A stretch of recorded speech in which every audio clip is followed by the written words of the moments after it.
సంవత్సరాల తరబడి ఎన్ని మందులు వాడినా మీ మోకాల నొప్పులు తగ్గట్లేదా? ప్రాణ పెయిన్ క్లినిక్ లో అత్యాధునిక చికిత్స.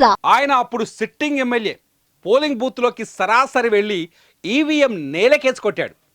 చాలా మంది షాక్ అయి చూస్తుండిపోయారు. అడ్డుకోపోయిన వారిని వార్నింగ్ ఇచ్చి వెళ్ళిపోయారు. వెబ్ క్యామ్లో రికార్డ్ అయిన ఈ వీడియో ప్రపంచమంతా చూసి నివ్వెరపోయింది. ఇతను ఎమ్మెల్యేనా?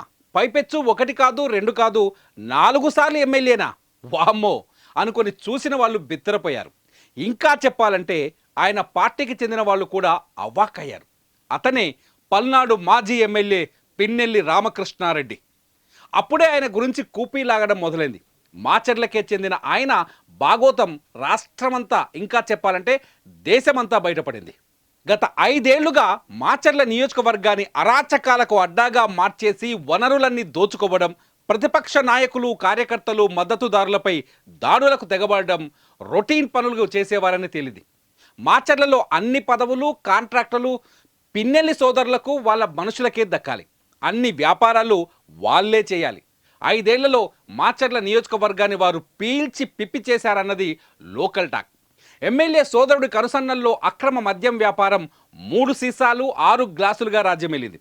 ప్రతి గ్రామంలోనూ 3-4 బెల్ట్ షాపులు, ప్రభుత్వ దుకాణాలకు వచ్చిన మద్యాన్ని సొంత షాపులు, బార్లకు తరలింపు వంటివి, ప్రతి సీసాపై 60 నుంచి 120 వరకు అదనంగా వసూలు దందా వంటి అరాచకం కొనసాగిందనే ఆరోపణ ఉంది.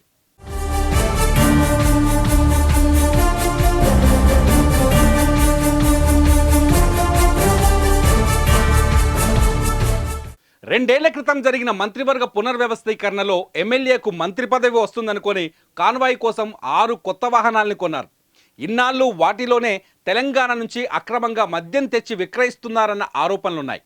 బాపట్ల, ప్రకాశం, గుంటూరు, పల్నాడు జిల్లాల నుంచి మాచర్ల నియోజకవర్గం మీదుగా తెలంగాణకు వెళ్లే గ్రానైట్ లారీల నుంచి ఎమ్మెల్యే మనుషులు 12,000 చొప్పున కప్పం కట్టించుకున్నట్లు ఆరోపణలు బలంగా వినిపించాయి. ఎవరైనా మొండికేస్తే లారీ ఆ నియోజకవర్గం దాటకముందే అధికారులతో దాడులు చేయించి లక్షల్లో జరిమానాలు విధించేలా వేయిస్తారు. మాచర్ల నియోజకవర్గంలో స్థిరాస్తి వెంచర్లు వేయాలన్నా, నిర్మాణాలు చేపట్టాలన్నా 5% వాటా ఇవ్వాల్సిందే. అపార్ట్మెంట్ కట్టేవాళ్ళు 20 నుంచి 30 లక్షలు సమర్పించుకుంటేనే పర్మిషన్లు, లేకపోతే అంతే సంగతులు.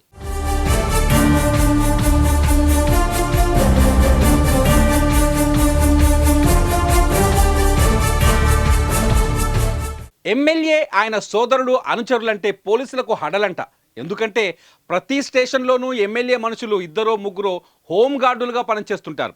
స్టేషన్లో ఏం జరిగినా క్షణాల్లో ఆ ఎమ్మెల్యేకి ఇన్ఫర్మేషన్ అందుతుంది. ఆ హోంగార్డులను చూసి సిఐ, ఎస్ఐలు కూడా భయపడుతున్నారట.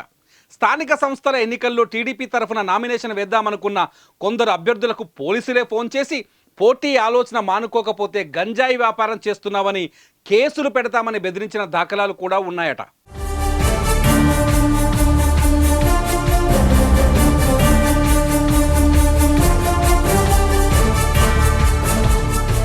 పిన్నెల్లి అరాచకాలకు సామాన్య ప్రజల ఈ ఎన్నికల్లో తిరగబడ్డారు.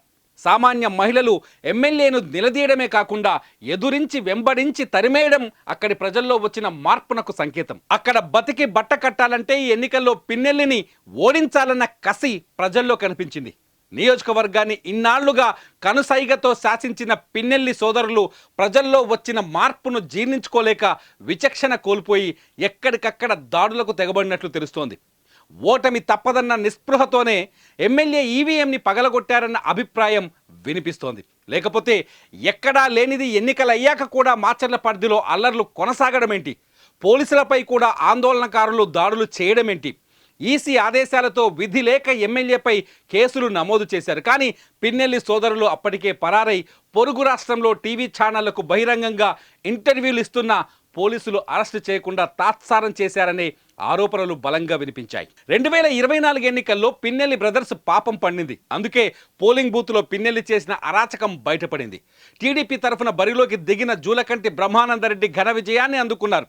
ఏకంగా 32,324 ఓట్ల తేడాతో పిన్నెల్లిని జూలకంటి ఓడించారు. టీడీపీ అభ్యర్థి బ్రహ్మానందరెడ్డికి 119,959 ఓట్లు రాగా వైఎస్ఆర్సీపీ అభ్యర్థి పిన్నెల్లికి 88,608 ఓట్లు మాత్రమే వచ్చాయి.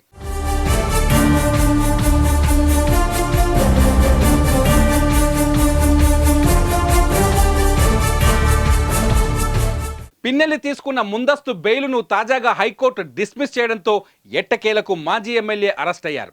ఇన్నాళ్లు తమను వేధింపులకు గురిచేసిన వ్యక్తి అరెస్ట్ అయ్యారని తెలియడంతో నియోజకవర్గ ప్రజలు ఊపిరి పీల్చుకుంటున్నారట. ప్రజల్లో చైతన్యం వస్తే తిరుగుబాటు ఎలా ఉంటుందో చెప్పడానికి మాచర్ల నియోజకవర్గమే ఒక ఉదాహరణ.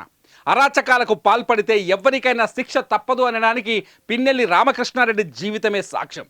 ప్రజలిచ్చే అధికారాన్ని అలంకారం దర్పంలా కాకుండా బాధ్యతగా ఉండి ఆదర్శప్రాయంగా నిలిస్తేనే ఏ లీడర్ అయినా ప్రజల మనసులో శాశ్వతంగా నిలిచిపోతారు.